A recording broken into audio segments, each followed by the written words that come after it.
Assalamualaikum warahmatullahi wabarakatuh. Perkenalkan, nama saya Risna Yani Lahinda, NIM 1811037, Prodi AS 5A. Baiklah, saya akan mempresentasikan tentang kepanitraan. Jadi, panitra adalah pejabat pengadilan yang salah satu tugasnya adalah membantu hakim dalam membuat berita acara pemeriksaan dalam proses persidangan. Dalam Kamus Besar Bahasa Indonesia, panitra disebut sebagai pejabat kantor sekretariat pengadilan yang bertugas pada bagian administrasi pengadilan, membuat berita acara persidangan dan tindakan administrasi lainnya.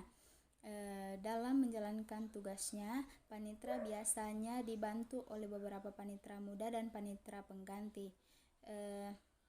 Kemudian panitra pada pengadilan tingkat 1 berfungsi sebagai judex facti, di mana panitra pengganti sebagai recording persidangan.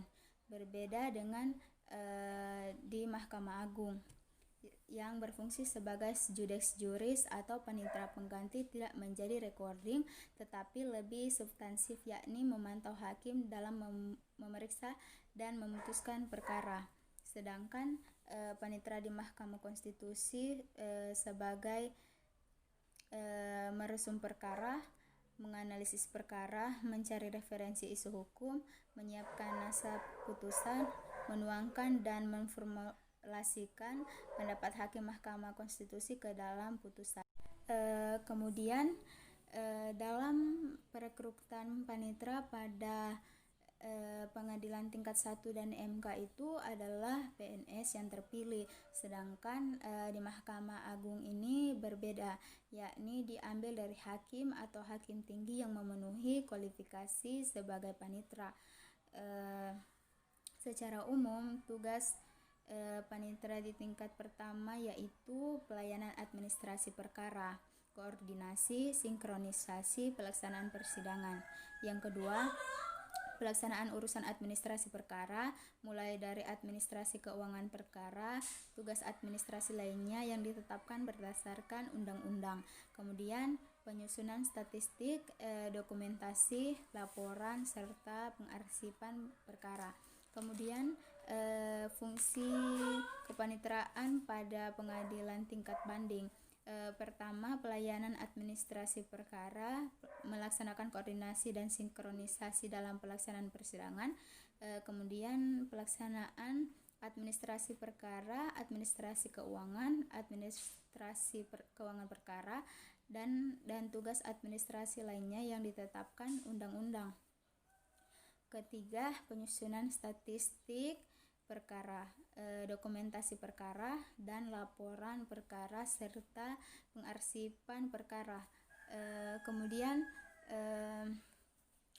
dari segi tugas sebagai pejabat pengadilan, tugas panitra ada 7. Yang pertama yaitu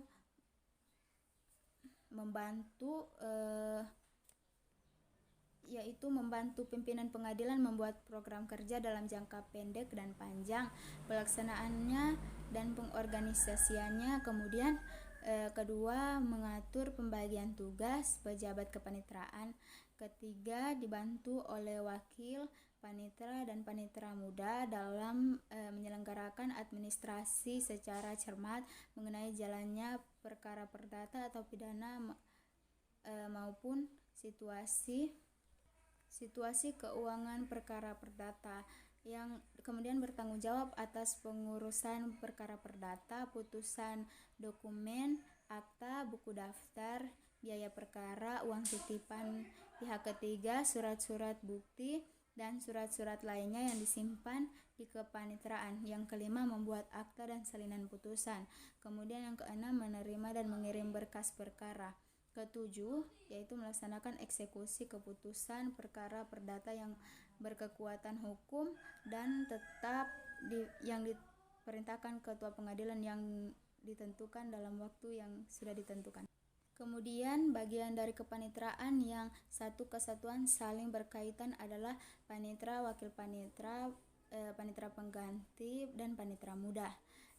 Panitra muda di pengadilan negeri terdiri dari panitra muda perdata yang melakukan administrasi perkara mempersiapkan persidangan perkara, menyimpan bekas perkara yang masih berjalan dan yang terkait dengan perkara perdata. Kemudian panitera muda pidana melaksanakan administrasi perkara, mempersiapkan berkas perkara, menyimpan berkas perkara yang masih berjalan dan lainnya yang terkait dengan pidana dan barang bukti. Kemudian panitera hukum yaitu mengumpulkan, mengolah dan mengkaji data, menyajikan statistik perkara, menyusun laporan perkara, menyimpan arsip perkara, melakukan administrasi perkara notaris, penasehat hukum, badan hukum, administrasi kewarganegaraan, balai harta peninggalan, dan administrasi yang berkaitan dengan catatan sipil tugas lainnya yang berdasarkan undang-undang.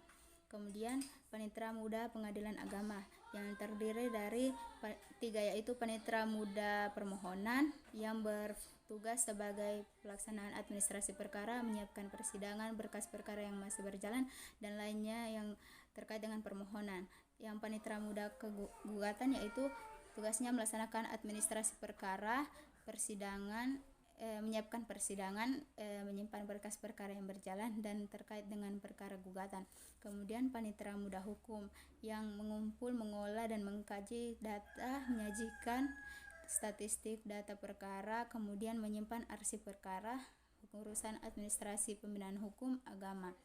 Kemudian terakhir ada panitera pengganti yang tugasnya yaitu membantu panitera pada fungsinya di bidang merekam atau mencatat jalannya persidangan. Selain itu ada jurusita yang membantu panitera di bidang relas, panggilan, dan melakukan penyitaan.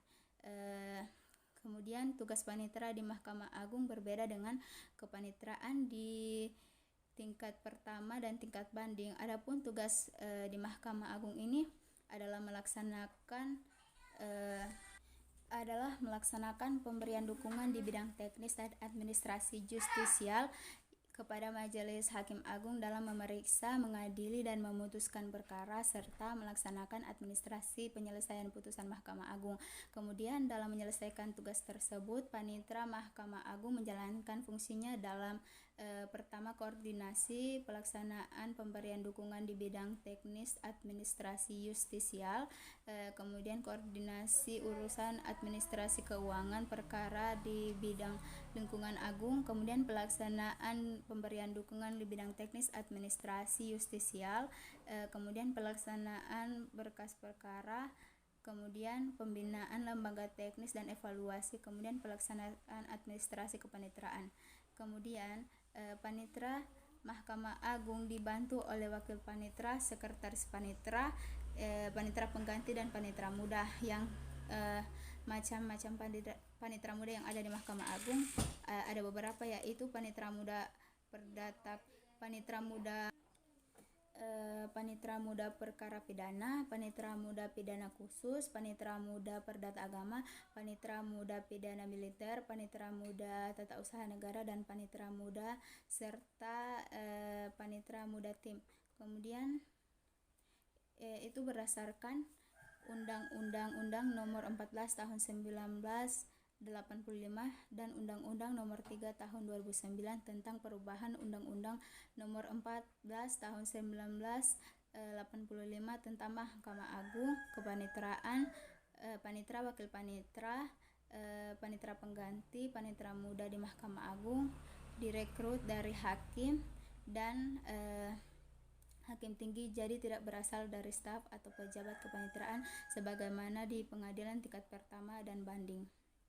Kemudian jika di tingkat pertama dan kedua panitera pengganti sebagai recording atau mencatat jalannya persidangan, maka di Mahkamah Agung dalam menjalankan tugasnya itu memberikan narasi pertimbangan dan merumuskan hasil. Kemudian sebagaimana yang diketahui, hakim di Mahkamah Agung memiliki tugas yang harus diselesaikan serta dituntut untuk bekerja secara efektif dan efisien dalam memutuskan perkara. Maka hal yang logis apabila para hakim agung didukung oleh para panitera pengganti yang berasal dari hakim agung, diharapkan panitera pengganti Mahkamah Agung tersebut bisa sinergis dan memiliki kompetensi serta pengalaman yang membuat konsep putusan. Kemudian kita masuk pada materi selanjutnya, yaitu jurusita. Jurusita adalah pegawai pengadilan yang bertugas menyita barang-barang. Kemudian dalam kamus hukum, jurusita merupakan petugas yang ditugaskan oleh majelis hakim pengadilan yang mempunyai tugas yang sama, yaitu menjalankan pengadilan, pemberitahuan dan semua surat-surat yang lain, atau juga menjalankan perintah hakim dengan segala keputusannya. Dan kemudian pengangkatan jurusita menurut Undang-Undang Nomor 7 Tahun 1989 diamandemen menjadi Undang-Undang Nomor 3 Tahun 2006 dan Undang-Undang Nomor 50 Tahun 2009. Kemudian syarat-syarat menjadi jurusita yaitu pertama, warga Indonesia, kemudian beragama Islam, bertakwa kepada Tuhan Yang Maha Esa, setia kepada Pancasila dan Undang-Undang Dasar 1945, dan kemudian berijazah paling rendah SMA atau sederajat, berpengalaman sekurang-kurangnya menjadi jurusita pengganti selama 5 tahun, kemudian diamandemen menjadi 3 tahun saja sesuai dengan pasal 39, kemudian sehat jasmani dan rohani sesuai pasal 39 sebagai tambahan atau hasil amandemen. Kemudian syarat pengangkatan jurusita pengganti. Pertama, sebagaimana syarat-syarat jurusita A, B, C, dan T yang tadi telah sebutkan. Kemudian B, berpengalaman sekurang-kurangnya 5 tahun sebagai pegawai negeri dan pada pengadilan agama, dan diubah menjadi 3 tahun sesuai dengan pasal 39. Kemudian tugas pokok dari jurusita ini ada 5. Pertama, melaksanakan tugas semua perintah yang diberikan oleh ketua sidang. Kemudian kedua, menyampaikan pengumuman, teguran-teguran serta pemberitahuan, penetapan dan putusan pengadilan menurut cara berdasarkan ketentuan undang-undang. Kemudian ketiga, melakukan penyitaan atas perintah ketua pengadilan. Keempat, membuat berita acara penyitaan dan salinan resminya diserahkan kepada pihak-pihak yang berkepentingan. Kemudian panitera melakukan tugas di wilayah hukumnya sesuai pasal 103 hasil amandemen. Kemudian tata cara pemanggilan. Pertama, pemanggilan secara resmi dan patut sesuai dengan jam dan waktu yang sudah ditetapkan. Kemudian surat panggilan atau relas adalah kata autentik karena ditandatangani oleh pejabat langsung, yakni jurusita. Pemanggilan 3 hari kerja atau 3 hari sebelum sidang. Keempat, relas langsung diserahkan pada pihak yang berperkara. Jika tidak, maka pada kuasa hukum jika ada. Jika tidak bertemu, maka kepada kepala desa atau kelurahan di tempat atau alamat yang menerima. Kemudian yang kelima, dalam hal pihak yang di luar negeri, panggilan disampaikan melalui Direktorat Jenderal dan Konsuler Kementerian Luar Negeri yang tebusannya disampaikan pada perwakilan kedutaan besar yang berada di Indonesia. Tegang waktu 6 bulan sejak permohonan panggilan dikirim. Kemudian keenam, dalam hal gaib, panggilan dengan surat kabar atau media massa sebanyak 2 kali, kemudian dengan jarak waktu 1 bulan, sedangkan tegang waktu berakhir sampai sidang sekurang-kurangnya 3 bulan. Kemudian saya akan menjelaskan mengenai struktur organisasi pengadilan yang ada pada pengadilan agama, pengadilan negeri, dan pengadilan militer. Yang pertama, pengadilan agama. Struktur organisasinya terdiri dari ketua, di bawah ketua ada wakil ketua, di bawah wakil ketua ada sebelah kiri ada panitera, di bawah panitera terdiri dari panitera muda gugatan, panitera muda permohonan, dan panitera muda hukum. Di bawah panitera ada kelompok fungsional yang terdiri dari panitera pengganti, jurusita atau jurusita pengganti. Kemudian di bawah dari ketua sebelah kanan ada sekretaris yang terdiri dari kasubag kepegawaian dan ortalah, kasubag umum dan keuangan, kasubag perencanaan IT dan pelaporan. Kemudian untuk organisasi pengadilan negeri sama saja dengan pengadilan agama, yang membedakannya hanya pada bagian panitra. Untuk panitra dalam organisasi pengadilan negeri terdiri dari panitra muda perdata, panitra muda pidana, dan panitra muda hukum. Sama halnya dengan struktur organisasi yang ada pada pengadilan militer, yang membedakannya hanya pada bagian panitra. Dalam pengadilan militer, panitranya terdiri dari panitra muda pidana, panitra muda tata usaha militer, dan panitra muda hukum.